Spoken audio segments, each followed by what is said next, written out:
first day, birth pains ang tawag namin.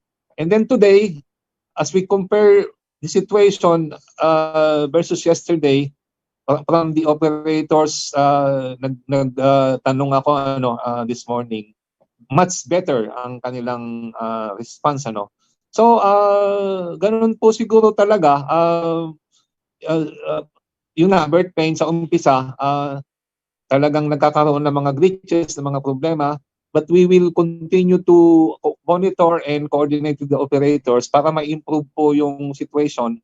At yun nga po, latest report po versus yesterday, yung today po, much better na po yung situation. And then we have here the operators that could explain kung ano po yung ginagawa para po ma-improve yun pong mga services at saka maiwasan po yung pagta-traffic.